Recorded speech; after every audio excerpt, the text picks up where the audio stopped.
So, heute machen wir wieder gemeinsam ein Pastellbild. Das letzte war ja ziemlich einfach für Anfänger. Heute machen wir etwas anspruchsvoller. Heute geht es in erster Linie darum, wie man Baumstämme malt.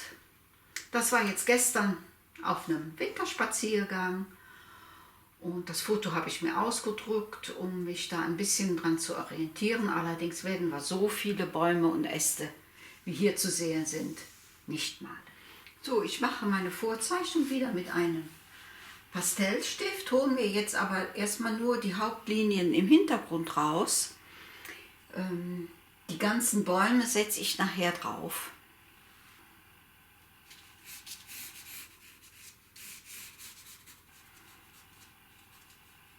So, hier ist so ein Stück Ufer zu sehen.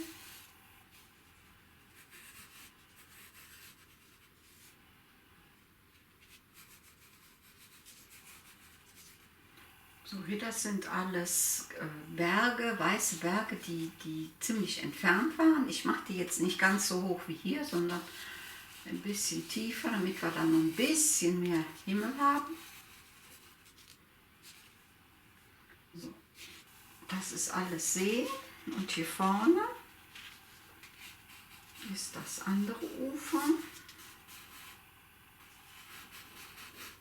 wo nachher die einzelnen Bäume drauf kommen. So, ich kümmere mich jetzt erstmal nur um den Hintergrund. So, hier mache ich einen ganz hellen Himmel. Eigentlich schien da gar keine Sonne. Die kam nur so ein bisschen, ein Hauch durch die Wolken durch.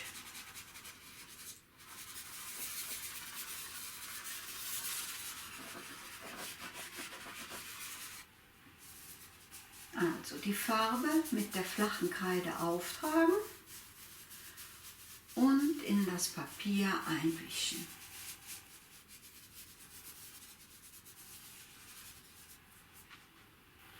Was genau Pastellkreiden sind, welche Marken es gibt, das habe ich in meinem ersten Pastellvideo erklärt.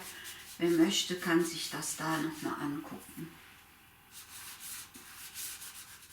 Nochmal so ein Blau-Grau reinlegen.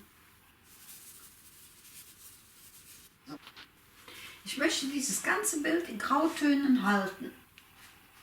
Also da wird jetzt mit Sicherheit kein Grün oder Orange oder sowas reinkommen.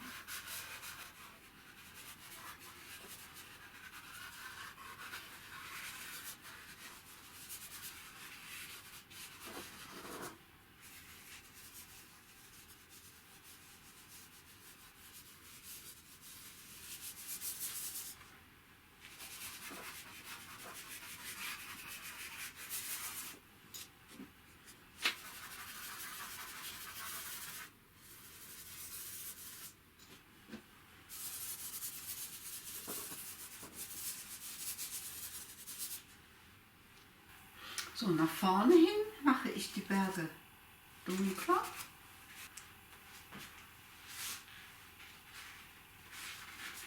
Man kann die Farben auch gut ineinander mischen. Wenn das also mir jetzt hier zu dunkel ist, dann gehe ich einfach nochmal mit einem hellen Grau drüber.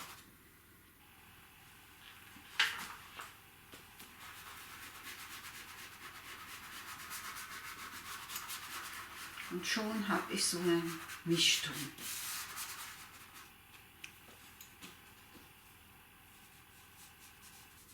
Ja. Und das soll alles diffus sein. Da soll man nicht wirklich erkennen, was da hinten passiert.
Zwischendurch kann man da so ein paar Schneefelder malen. Die in der Ferne liegen.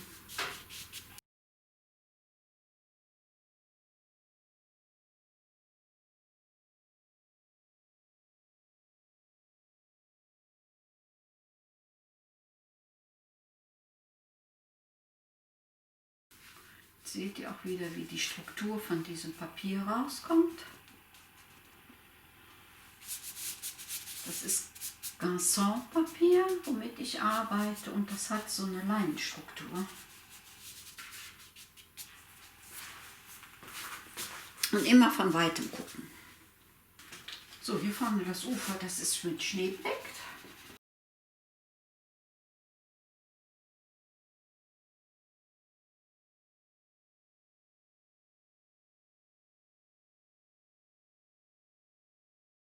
Hier dieses blaue Papier passt eigentlich ganz gut zu dem Schnee. Das kann man dann ruhig mal durchschimmern lassen.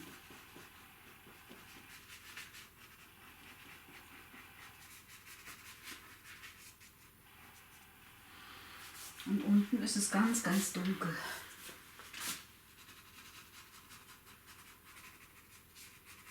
Das ist jetzt ein ganz, ganz dunkles Grau.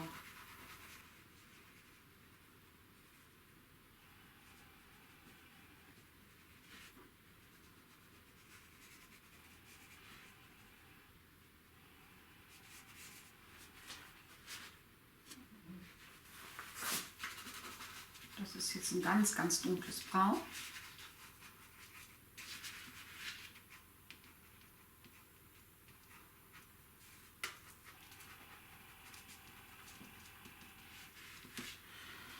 So, auf der anderen Seite mache ich das Gleiche.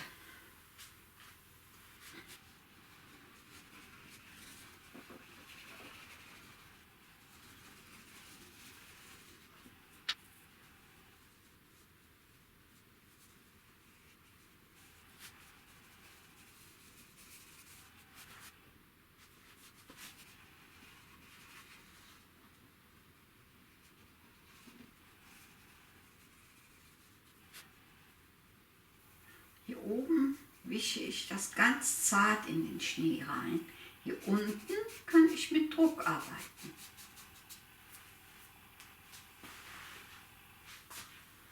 Und wieder mein dunkelbraun.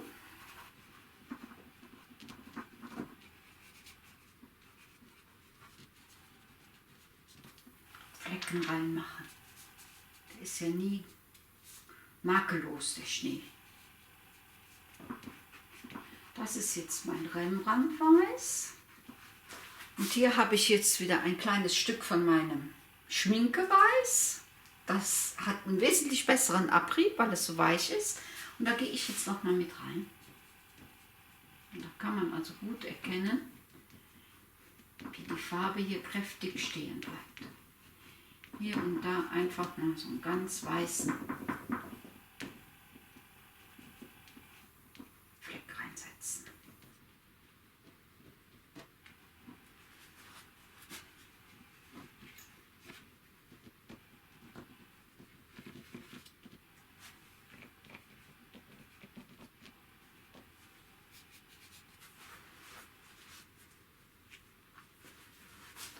So, jetzt kommt der See. Der ist in den gleichen Farben wie hier oben. Es wird heute nicht farbig.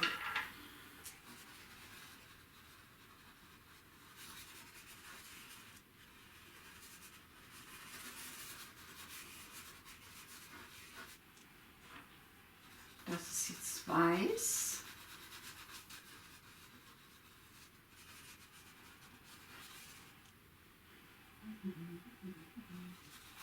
So, das Ufer spiegelt sich hier. So ein Hauch.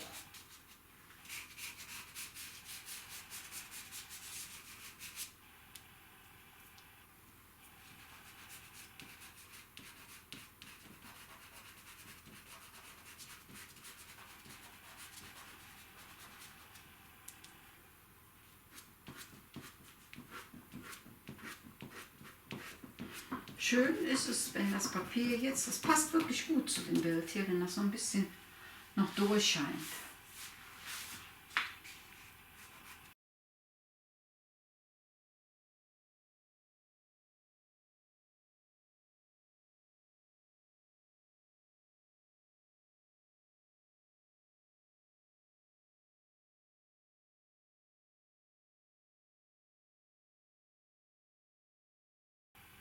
Da kann ich jetzt auch noch mal hier mit dem Schminkeweiß reingehen, damit das wirklich eine ganz helle Stelle bleibt.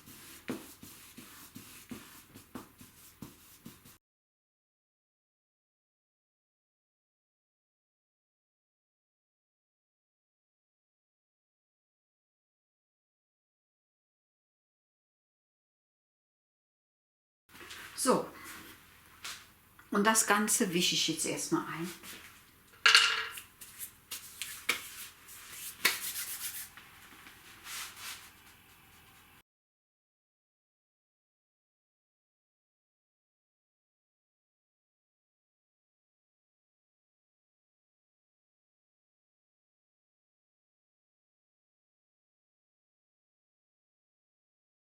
Das Papier kann ein bisschen durchschimmern hier in meinem Fall.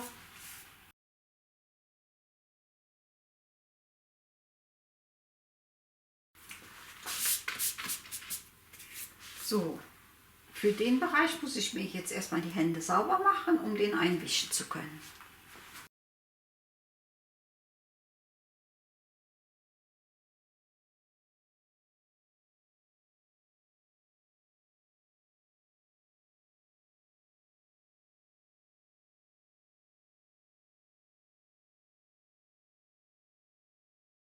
So, jetzt können wir den See etwas detaillierter noch ausarbeiten.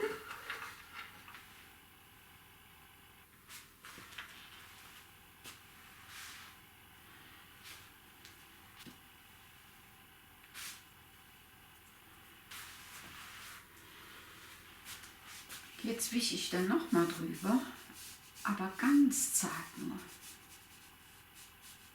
Nochmal nach unten ziehen.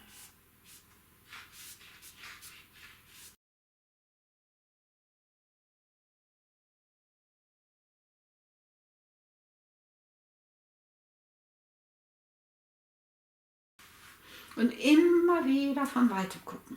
Ganz wichtig.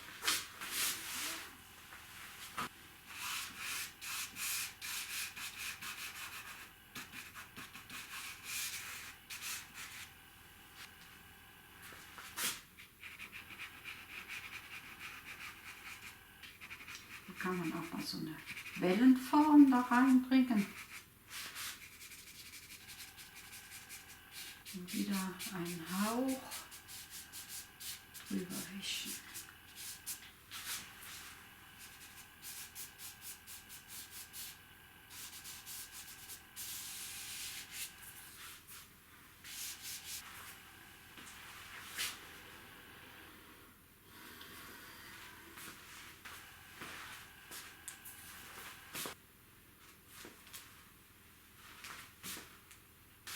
Hier und da nochmal mit Weiß eine kleine Spiegelung reingeben.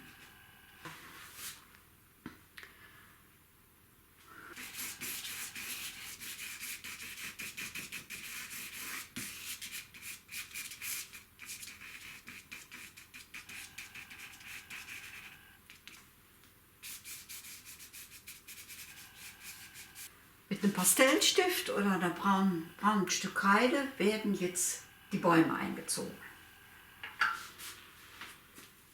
Da müsst ihr jetzt mutig sein. Also ich habe hier vorne so einen schönen, der hat auch hier so ein wunderschönes Astloch, also der kommt auf jeden Fall da rein. Jetzt aber nicht mittendrin den Hauptstamm setzen. Sowas sieht immer doof aus. Ne? Man kann sich also ein bisschen an den goldenen Schnitt halten, also 1/3, 2/3. Also würde ich jetzt diesen Hauptstamm mal hier hinsetzen.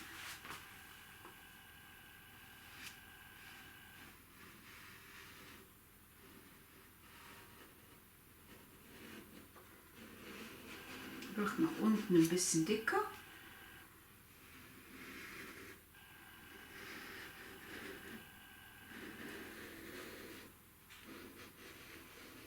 So, das ist also jetzt schon mal ein Stamm. Dann kann man hier so einen Stamm noch reinbringen, der ist ein bisschen dünner.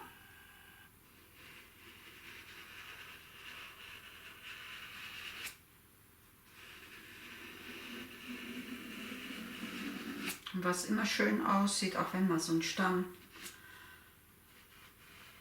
aus dem Bild rausgeht. Wir sind ja nicht immer alle ganz gerade. So. Und dann sind hier, das lasse ich also erstmal frei, dann sind hier noch einige kleine Stämmchen.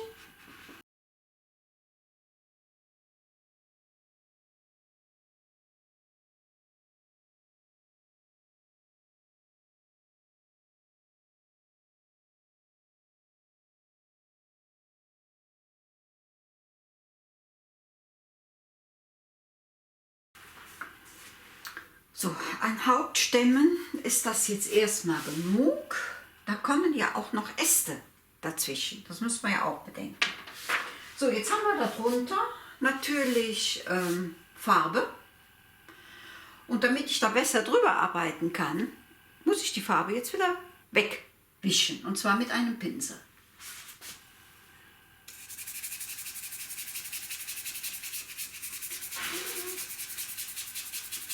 Blasen und Pinsel.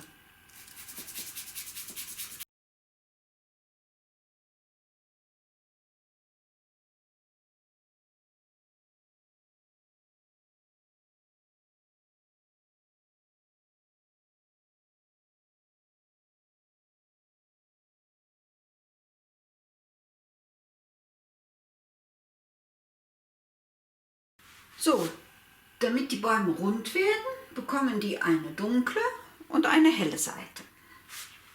Ich mache die links dunkler und rechts heller. Das ist jetzt wieder eine Rembrandt-Kreide.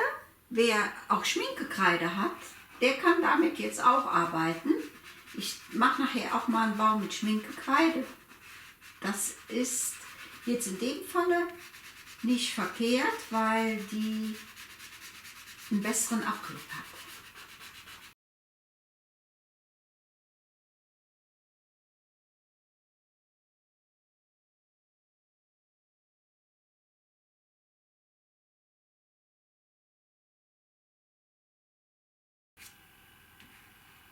Hier kommt nachher mein Astloch rein.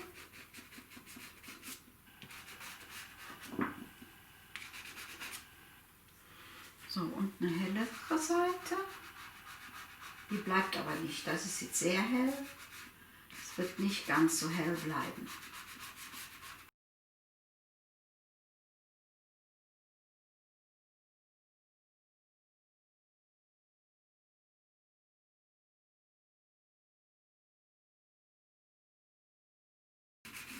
Jetzt arbeite ich auch etwas mehr mit der Kante. So, auf der anderen Seite mache ich das gleiche mal mit Schminkefarben.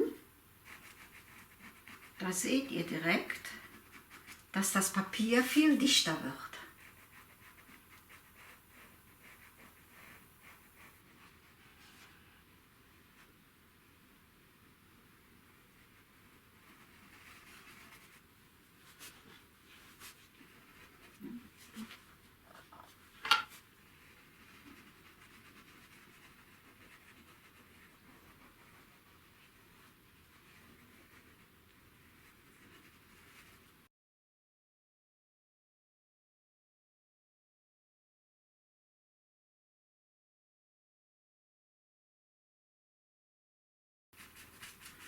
Ruhig schon die Farben ineinander arbeiten.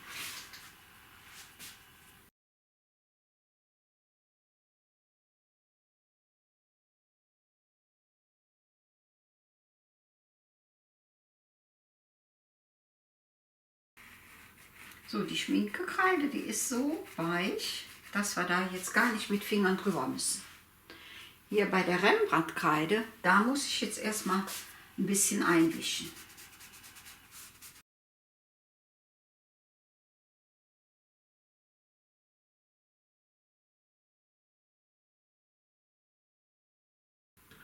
So, jetzt arbeite ich die weiter aus. Die müssen also noch dunkler werden, habe ich ja eben schon gesagt. Jetzt kommt wieder ein Schwarz dazu. Jetzt werde ich aber auch hier nicht mehr wischen, sondern nur noch die Farben auf dem Blatt ineinander arbeiten. Das gibt dann diese schöne Struktur von dem Cassonpapier, die wird jetzt sichtbar.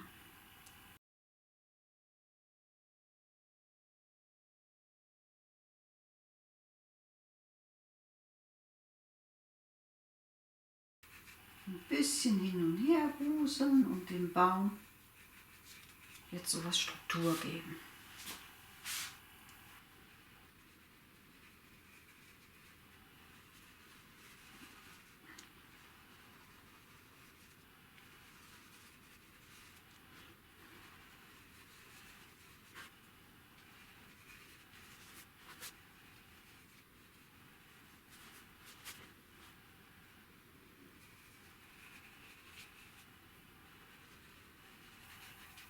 Ich mache den hinteren Baum jetzt ein bisschen heller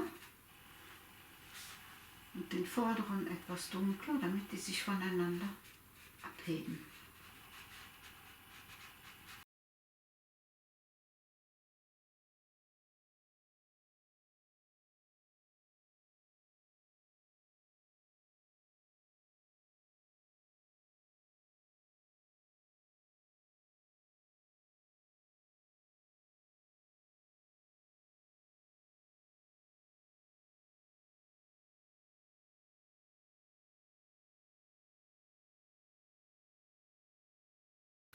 Hier arbeite ich jetzt wieder mit der Schminkekreide.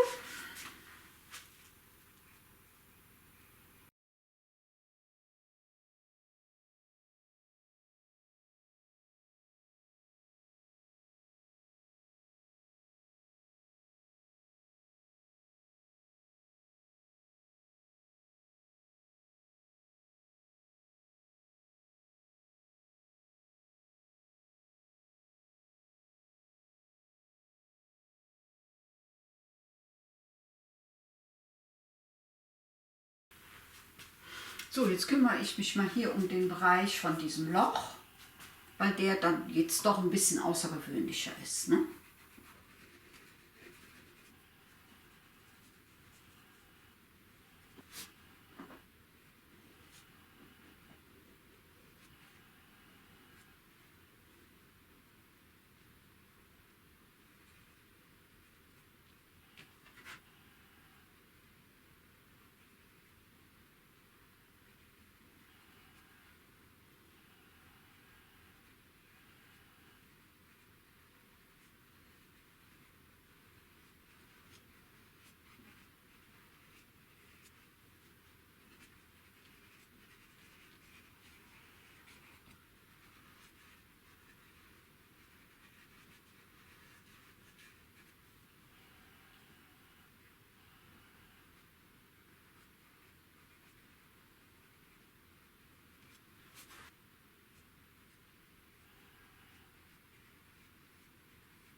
So, der Baum ist jetzt ein bisschen mehr ausgearbeitet als die anderen.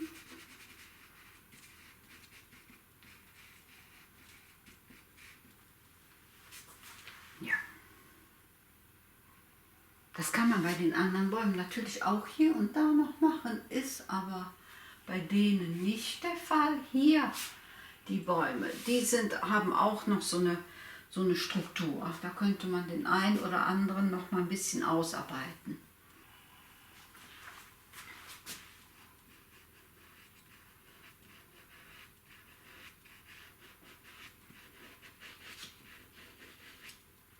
Das ist jetzt wieder Rembrandtkreide.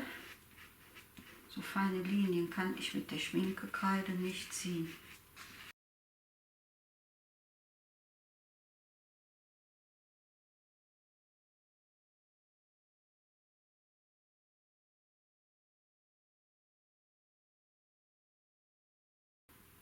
So, dann kommen jetzt die Äste da rein. Da muss man sich jetzt, da können wir jetzt gar nicht mehr wischen.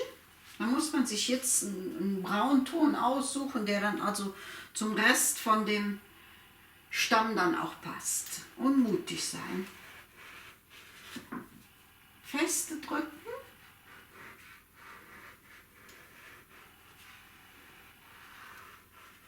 und Äste reinziehen, die dann mit der Kante noch ein bisschen bearbeiten. Ich habe jetzt also ein helles,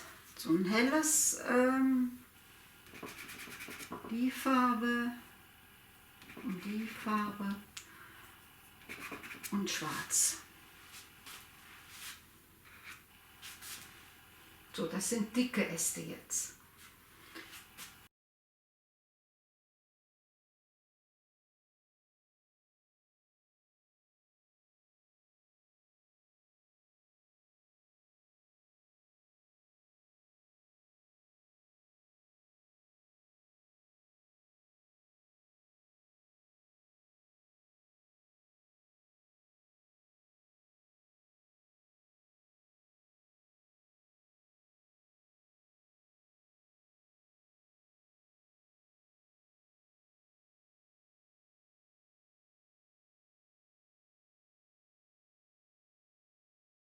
Das ist jetzt wieder die Schminkkreide, da ist es natürlich ein bisschen schwieriger.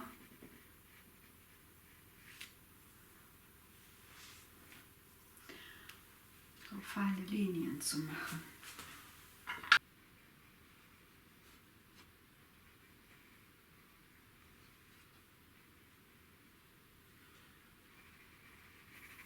Da gehe ich jetzt auch mal mit Rembrandtkreide rein, weil das einfach einfacher ist.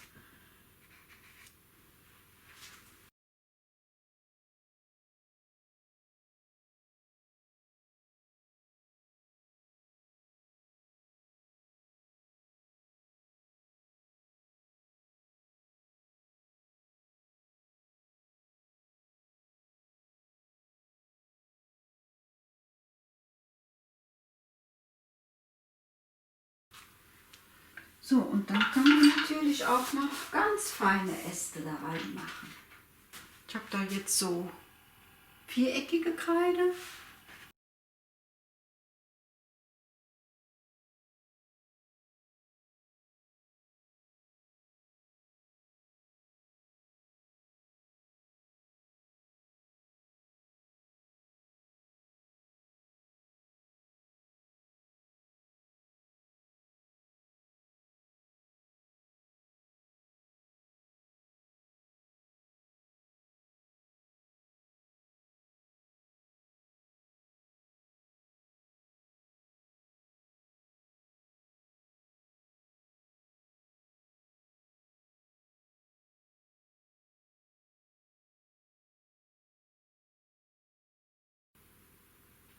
So, und dann bekommen die Bäume auch noch Schnee.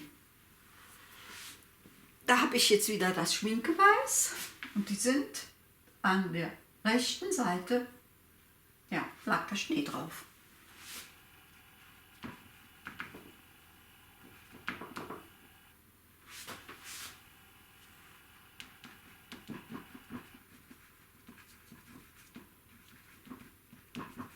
Einfach mit Druck die Kreide über den Stamm ziehen.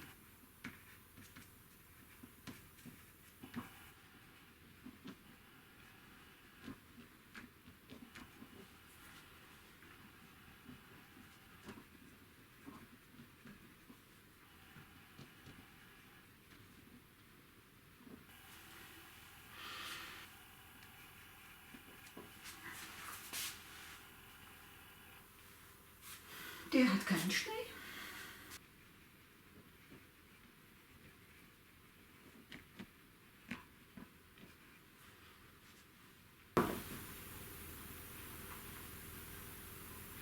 Und hier, die haben nur ganz wenig im unteren Bereich.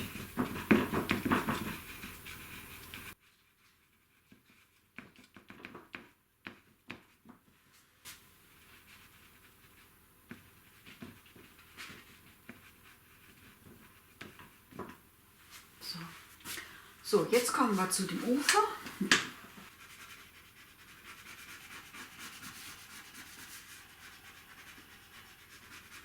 Und ich lasse jetzt die Bäume hier langsam in den Untergrund reinlaufen.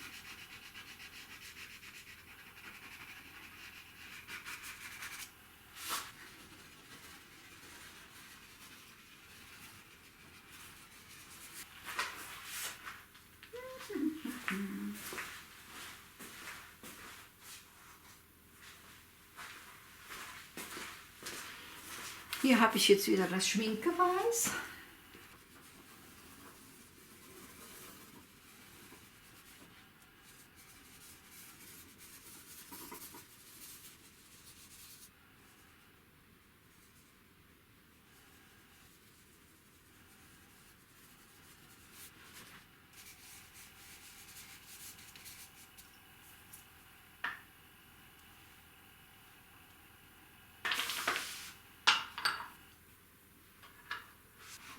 Hier stehen vertrocknete Grashörner.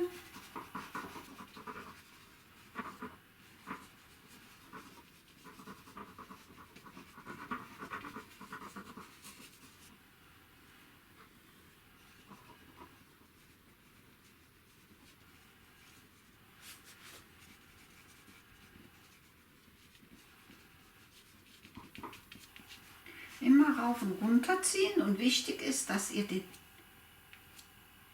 Stift hochhebt, damit eine Spitze entsteht.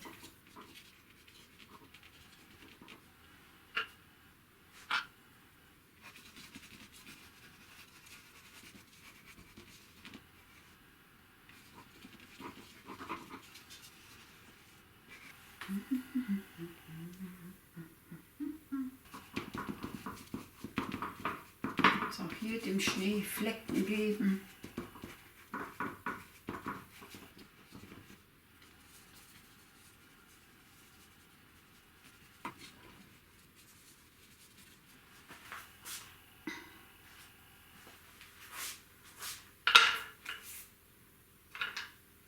Und zum Schluss nochmal mit Schminke weiß drüber. So ganz helle Stellen nochmal rauszuholen.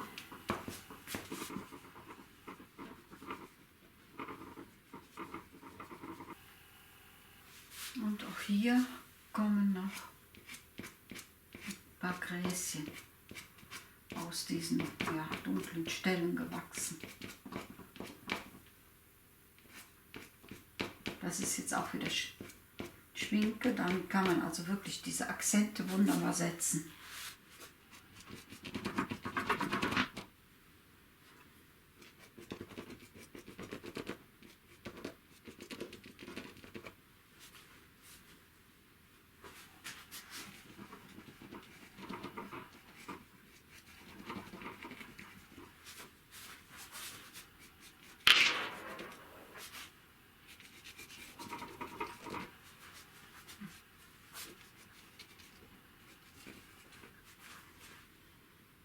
Ja, ich hoffe, es hat euch gefallen und Spaß gemacht. Ich freue mich über ein Abo oder einen Daumen nach oben. Und dann sehen wir uns bestimmt nochmal in einem anderen Video.